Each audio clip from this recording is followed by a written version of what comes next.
Jésus s'en alla de l'autre côté de la mer de Galilée ou mer de Tibériade. Une grande foule le suivait parce qu'elle voyait les miracles qu'il opérait sur les malades.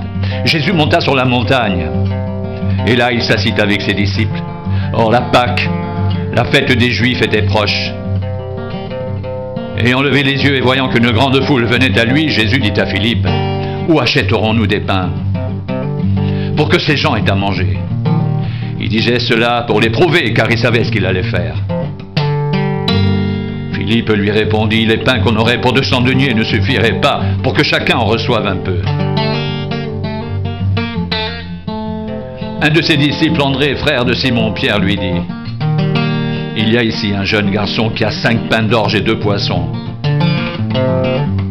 « Mais qu'est-ce que cela pour tant de gens ?» Jésus dit, « Faites-les asseoir. » Il y avait dans ce lieu beaucoup d'herbes, ils s'assirent donc au nombre d'environ 5000 hommes. Jésus prit les pains, rendit grâce, et les distribua à ceux qui étaient assis. Il leur donna de même des poissons, autant qu'ils en voulurent. Lorsqu'ils furent rassasiés, il dit à ses disciples de ramasser les morceaux qui restent, afin que rien ne se perde. Ils les ramassèrent donc, et ils remplirent 12 paniers avec les morceaux qui restèrent des 5 pains d'orge, après que tous eurent mangé.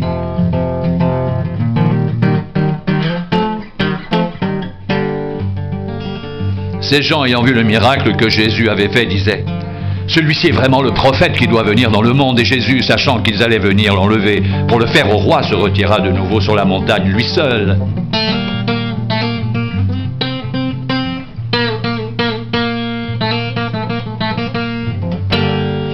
Quand le soir fut venu, ses disciples descendirent au bord de la mer. Étant montés dans une barque qui traversait la mer pour se rendre à Capernaum, il faisait déjà nuit et Jésus ne les avait pas encore rejoints.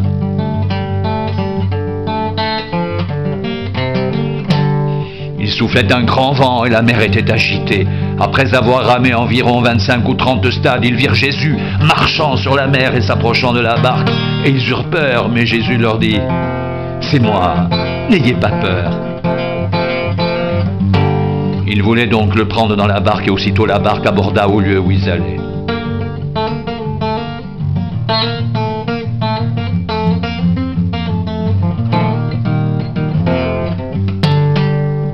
La foule qui était restée de l'autre côté de la mer avait remarqué qu'il ne se trouvait là qu'une seule barque et que Jésus n'était pas monté dans cette barque avec ses disciples, mais qu'ils étaient partis seuls.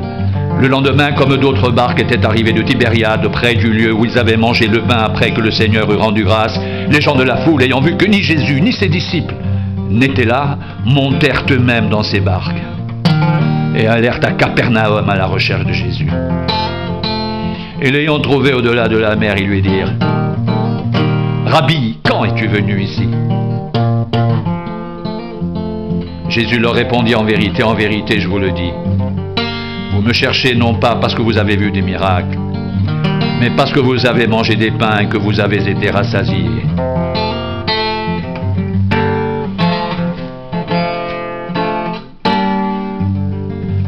Travaillez non pour la nourriture qui périt, mais pour celle qui subsiste pour la vie éternelle, et que le Fils de l'homme vous donnera, car c'est lui que le Père, que Dieu lui-même a marqué de son sceau. Ils lui dirent, « Que devons-nous faire pour accomplir les œuvres de Dieu ?» Jésus leur répondit, « L'œuvre de Dieu, c'est que vous croyez en celui qui l'a envoyé. »« Quel miracle fais-tu donc ?» lui dirent-ils. « Afin que nous le voyions et que nous croyions en toi. Que fais-tu ? Nos pères ont mangé la manne dans le désert, selon ce qui est écrit. Il leur donna le pain du ciel à manger. »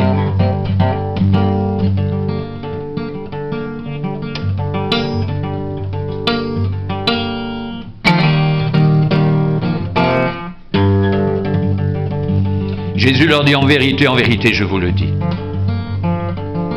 Moïse ne vous a pas donné le pain du ciel, mais mon Père vous donne le vrai pain du ciel, car le pain de Dieu, c'est celui qui descend du ciel et qui donne la vie au monde. Ils lui dirent, Seigneur, donne-nous toujours ce pain. Jésus leur dit, je suis le pain de vie. Celui qui vient à moi n'aura jamais faim, et celui qui croit en moi n'aura jamais soif. Mais je vous l'ai dit, vous m'avez vu, et vous ne croyez point. tout ce que le Père me donne viendront à moi. Et je ne mettrai pas dehors celui qui vient à moi. Car je suis descendu du ciel pour faire non ma volonté, mais la volonté de celui qui m'a envoyé. Or, la volonté de celui qui m'a envoyé, c'est que je ne perde aucun de tous ceux qu'il m'a donnés, mais que je le ressuscite au dernier jour.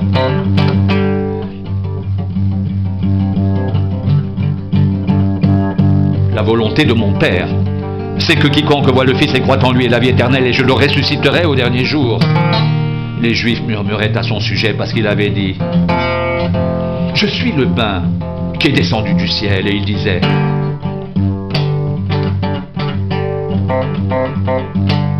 N'est-ce pas là Jésus, le fils de Joseph, celui dont nous connaissons le père et la mère?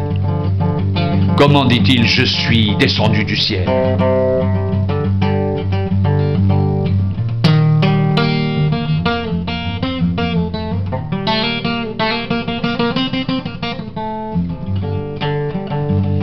Jésus leur répondit, « Ne murmurez pas entre vous. Nul ne peut venir à moi si le Père qui m'a envoyé ne l'attire. Et je le ressusciterai au dernier jour. Il est écrit dans les prophètes, ils seront tous enseignés de Dieu. Ainsi, quiconque a entendu le Père et a reçu son enseignement vient à moi.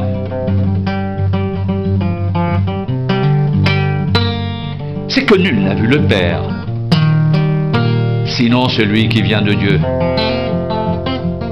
Celui-là a vu le Père.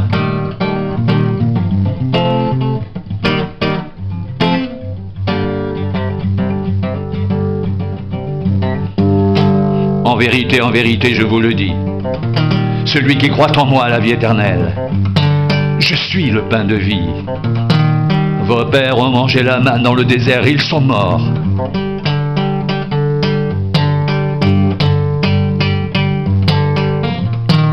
C'est ici le pain qui descend du ciel, afin que celui qui en mange ne meure point.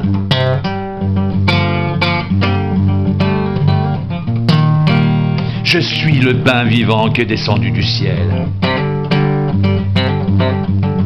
Si quelqu'un mange ce pain, il vivra éternellement. Et le pain que je donnerai, c'est ma chair, que je donnerai pour la vie du monde. Là-dessus, les Juifs discutaient entre eux, disant « Comment peut-il nous donner sa chair à manger ?»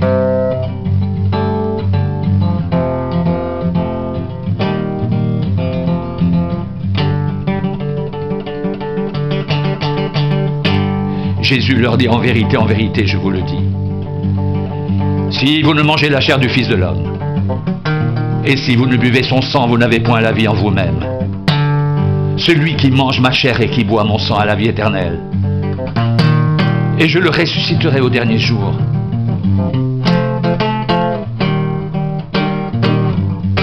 Car ma chair est vraiment une nourriture, et mon sang est vraiment un breuvage. Celui qui mange ma chair et qui boit mon sang demeure en moi et je demeure en lui, comme le Père qui est vivant m'a envoyé et que je vis par le Père.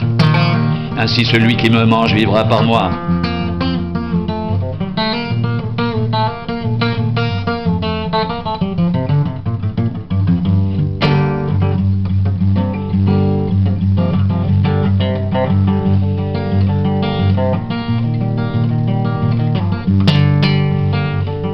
Comme le Père qui est vivant m'a envoyé et que je vis par le Père, ainsi celui qui me mange vivra par moi.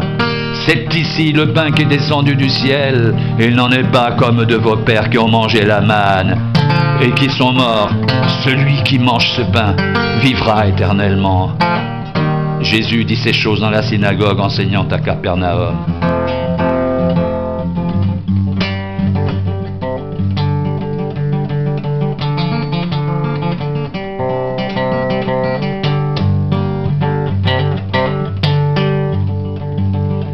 Plusieurs de ses disciples, après l'avoir entendu dire « Cette parole est dure, qui peut l'écouter ?» Jésus, sachant en lui-même que ses disciples murmuraient à ce sujet, leur dit « Cela vous scandalise-t-il? Et si vous voyez le Fils de l'homme monter où il était auparavant, c'est l'Esprit qui vivifie, la chair ne sert à rien. Les paroles que je vous ai dites sont esprit et vie. Mais il en est quelques-uns qui ne croient point parmi vous.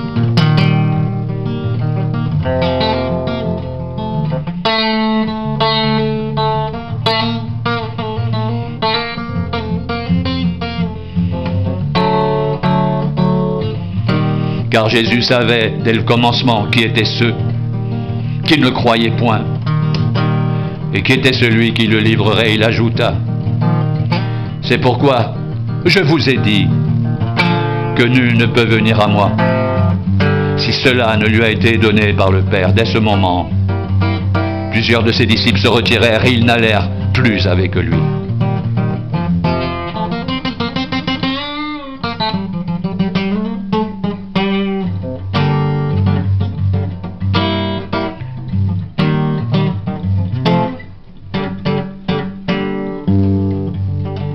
Jésus donc dit aux 12: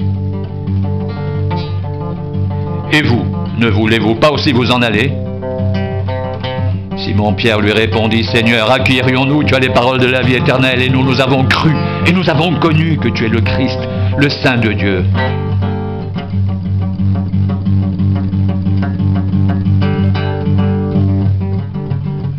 Jésus leur répondit: n'est-ce pas moi qui vous ai choisis, vous les 12? Et l'un de vous est un démon. Il parlait de Judas Iscariote, fils de Simon, car c'était lui qui devait le livrer, lui l'un des 12.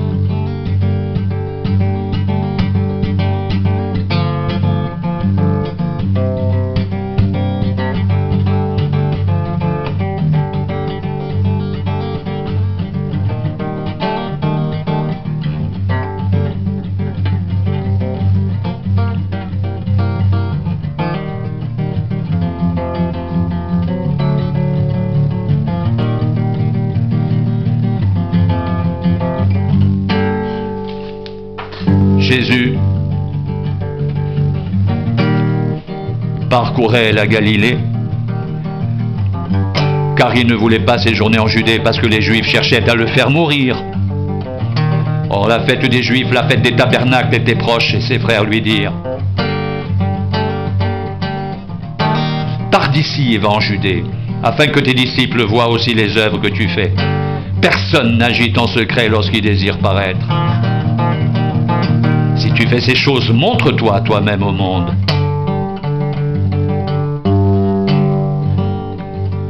Car ses frères non plus ne croyaient pas en lui.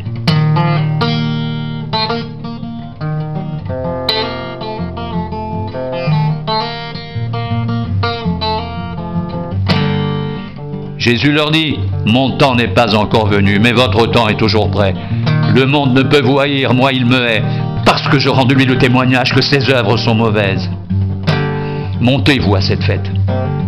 Pour moi, je n'y monte pas encore parce que mon temps n'est pas encore accompli. Après leur avoir dit cela, il resta en Galilée.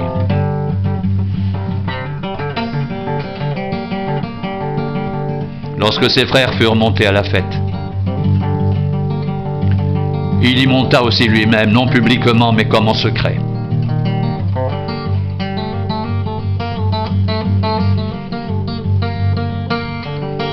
Les Juifs cherchaient pendant la fête et disaient: où est-il? Il y avait dans la foule une grande rumeur à son sujet. Les uns disaient: c'est un homme de bien, d'autres disaient: non, il égare la multitude. Personne toutefois ne parlait librement de lui par crainte des Juifs.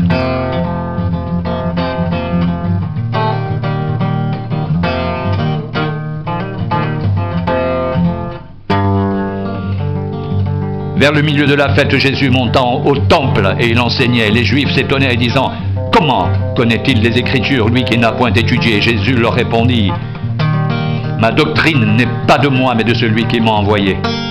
Si quelqu'un veut faire sa volonté, il connaîtra si ma doctrine est de Dieu ou si je parle de mon propre chef. Celui qui parle de son propre chef cherche sa propre gloire. Mais celui qui cherche la gloire de celui qui l'a envoyé, celui-là est vrai, et il n'y a point d'injustice en lui.